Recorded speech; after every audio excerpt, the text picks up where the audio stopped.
다음은 주님께서 말라기를 시켜 이스라엘 백성에게 경고하신 말씀이다.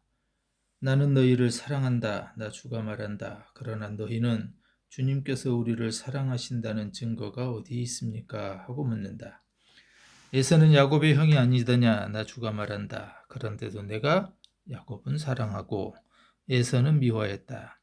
에서가 사는 언덕은 벌개송이로 만들고 그가 물려받은 땅은 들짐승들에게 넘겨주었다.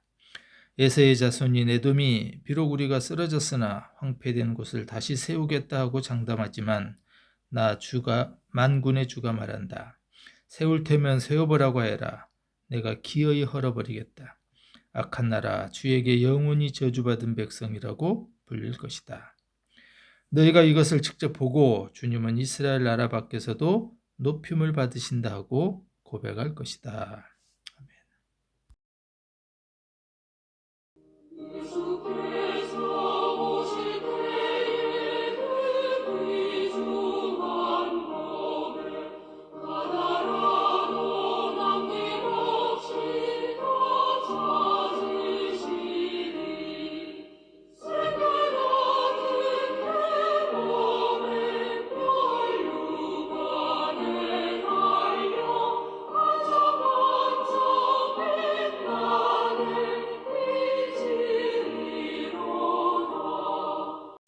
찬송가 564장 예수께서 오실 때에 커식 목사가 지은 찬양입니다. 기독교 문학사에서는 가장 아름다운 찬송시로 평가하고 있는 찬양이기도 합니다. 예수께서 오실 때에 그 귀중한 보배 하나라도 남김없이 다 찾으시리. 샛별 같은 그 보배의 면류관에 달려 반짝반짝 빛나게 비치리로다.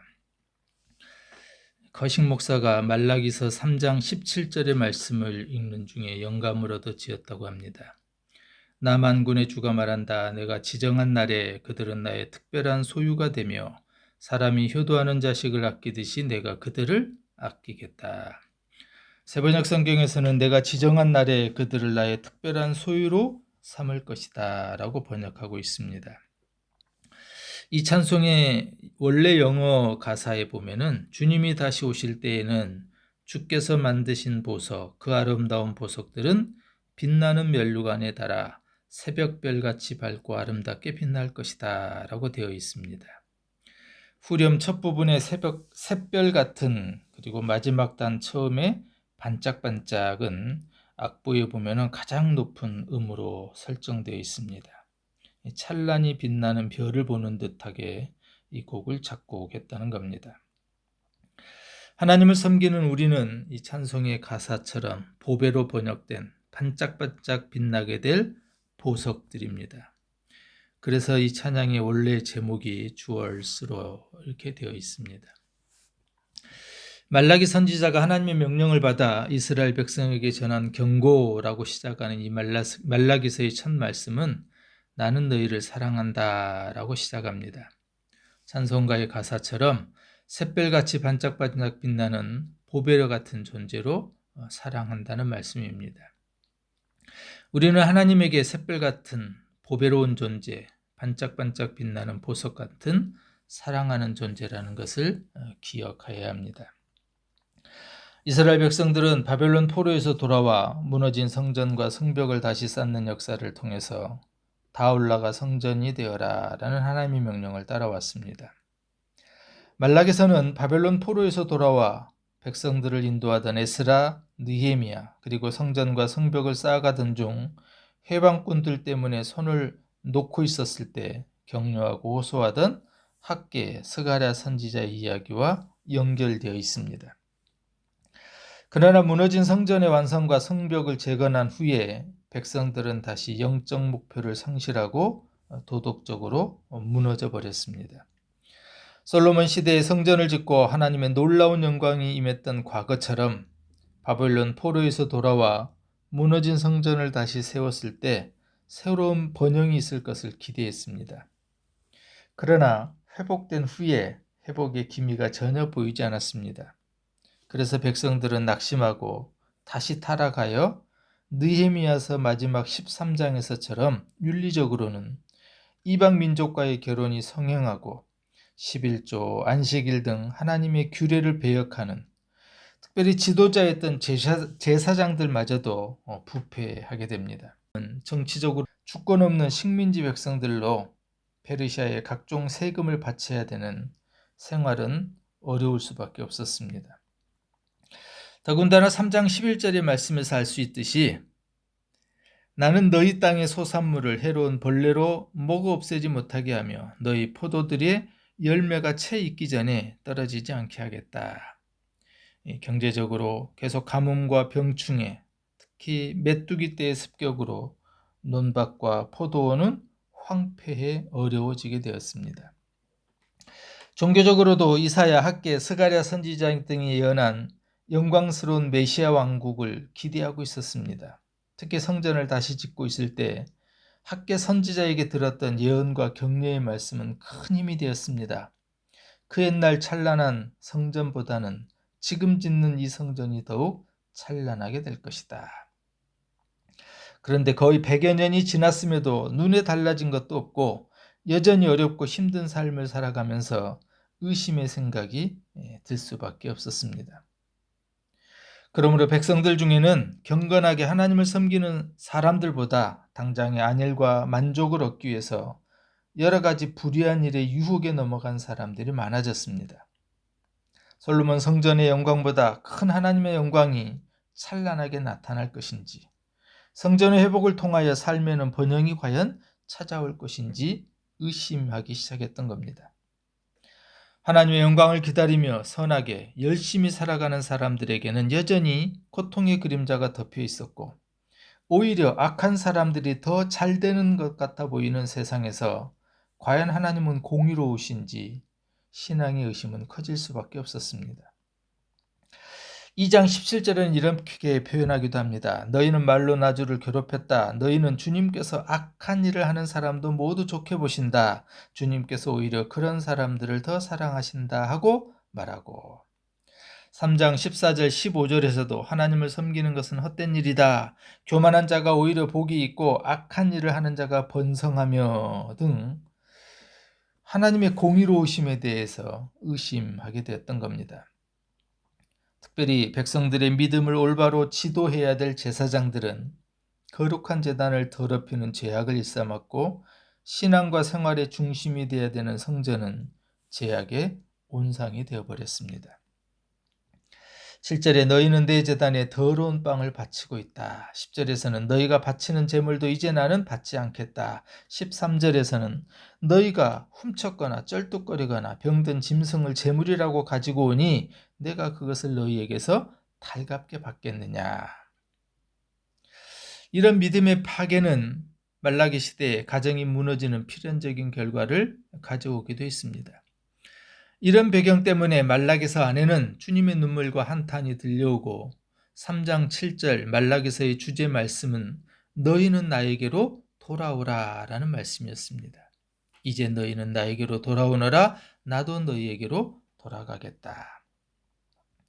이처럼 말라기서는 구약의 마지막 선지자였던 말라기에게 주님께서 말씀하신 경고로부터 시작합니다. 1절 다음은 주님께서 말라기를 시켜 이스라엘 백성에게 경고하신 말씀이다. 이 말라기는 구약의 마지막 책이라고 해서 말라기가 아닙니다. 또한 창세기, 출애굽 등과 같이 뭐뭐하지 말아라 라고 하는 기록들이 적혀 있어서 그런 기록에 대한 것도 아닙니다.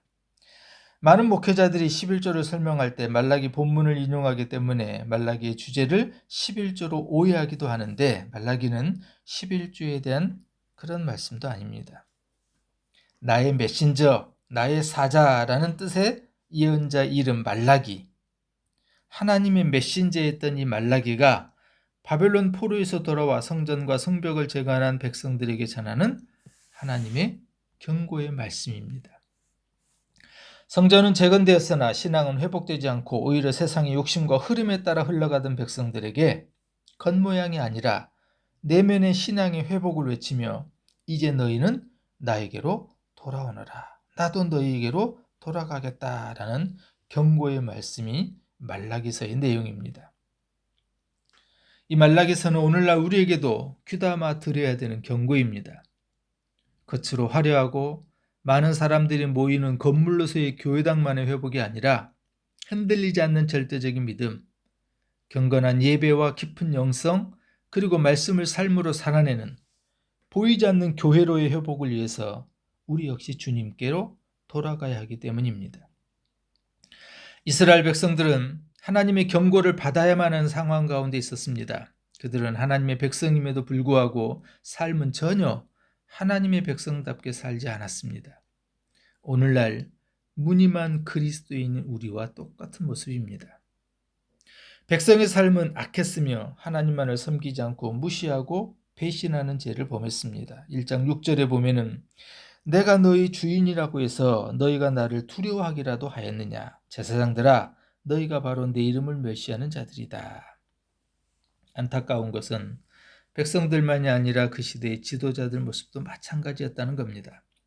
백성이나 지도자들 모두 하나님을 두려워하지 않고 살았습니다. 그렇기 때문에 하나님에게로 돌아가는 회복을 위해서는 하나님의 경고, 훈계의 말씀이 필요했습니다. 2절에 나는 너희를 사랑한다. 나주가 말한다. 그러나 너희는 주님께서 우리를 사랑하신다는 증거가 어디에 있습니까? 하고 묻는다. 말라기서에는 6번의 이스라엘 백성들의 질문과 예언자 말라기를 통하여 하나님께서 경고하시는 답변 형식으로 기록되어 있습니다. 예언자의 입술을 통한 답변에는 하나님의 안타까운 마음과 이스라엘을 향한 하나님의 뜻이 들어 있습니다. 오늘 본문의 시작은 하나님의 사랑으로 시작합니다. 하나님의 사랑은 이스라엘에게 어떤 공로나 장점이 있어서 이스라엘을 하나님의 백성으로 택하시고 구원하신 것이 아니라 하나님께서 그들을 사랑하셨기에 이스라엘을 구원하셨다라고 말합니다. 하나님의 사랑이 모든 것의 시작입니다. 성경은 하나님의 사랑에 관한 책입니다. 성경의 요약, 신학의 요약, 모든 말씀의 요약은 곧 하나님의 사랑입니다. 우리를 반짝반짝 빛나는 보배처럼 사랑하시는 하나님이 바로 성경의 핵심입니다. 하나님의 사랑을 강조하고 있다는 것은 사랑하다는 이 단어가 오늘 2절에 3번이나 반복되어 사용되는 것을 통해서도 알 수가 있습니다.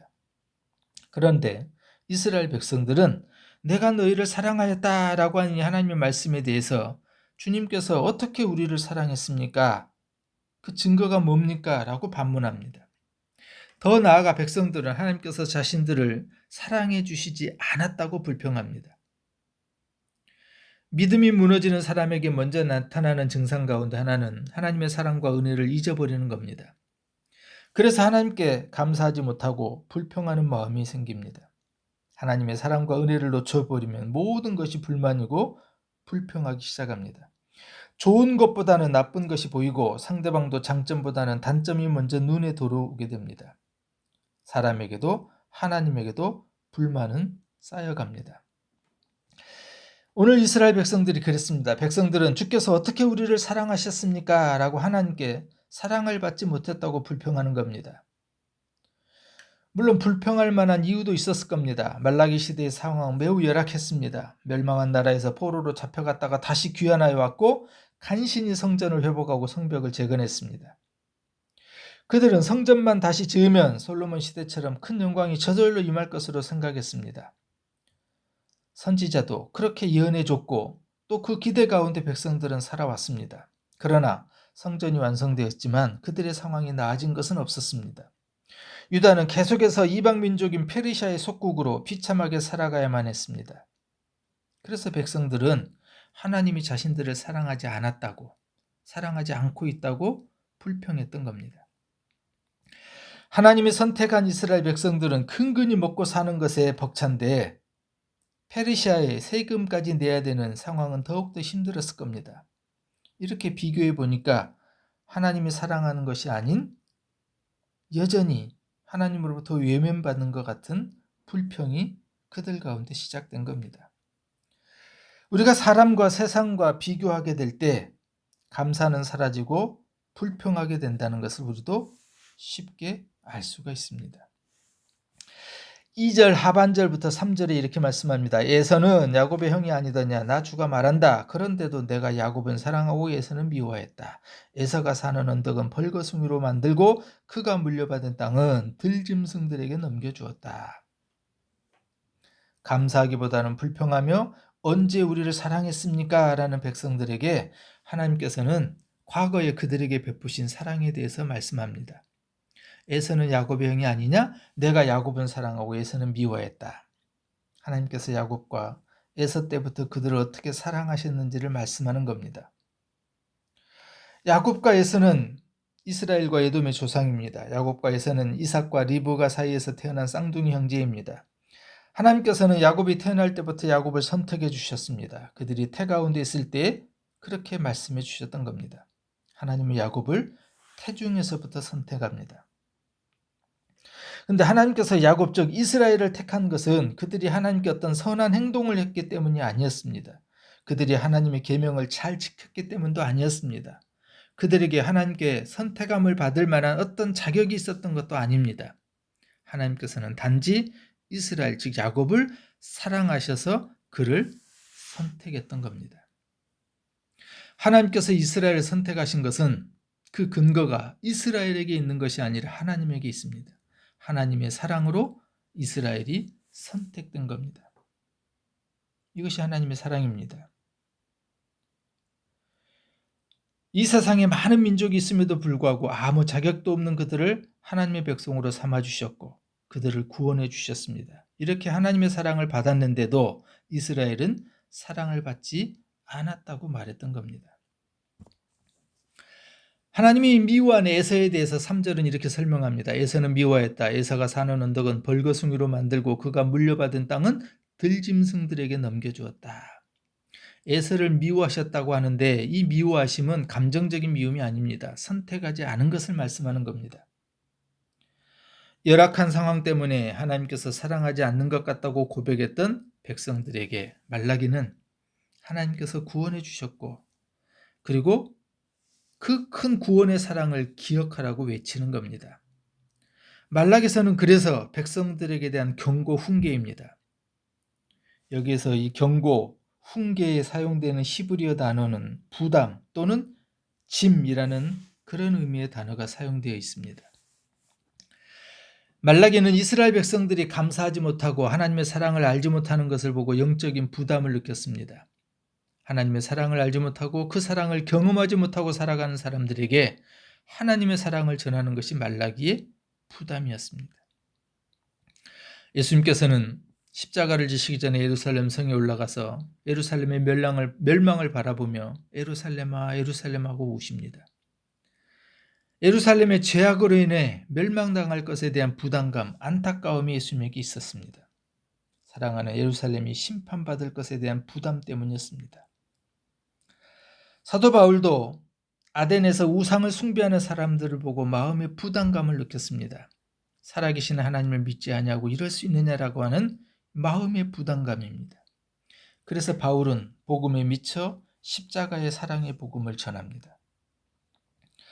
우리에게도 이런 부담감이 있었으면 좋겠습니다. 영혼에 대한 부담감, 내가 복음을 전하지 않으면 영혼들이 죽어간다는 부담감, 잃어버린 영혼에 대한 사랑의 부담, 그 부담으로 말라기처럼 나는 너희를 사랑한다 라고 하는 이 주님의 말씀을 기억하고 세상을 지금도 사랑하고 계시는 이 사랑의 복음을 전하는 메신저로 살아가는 것, 이것이 이 말라기서를 묵상하면서 우리에게 찾아오는 부담감입니다.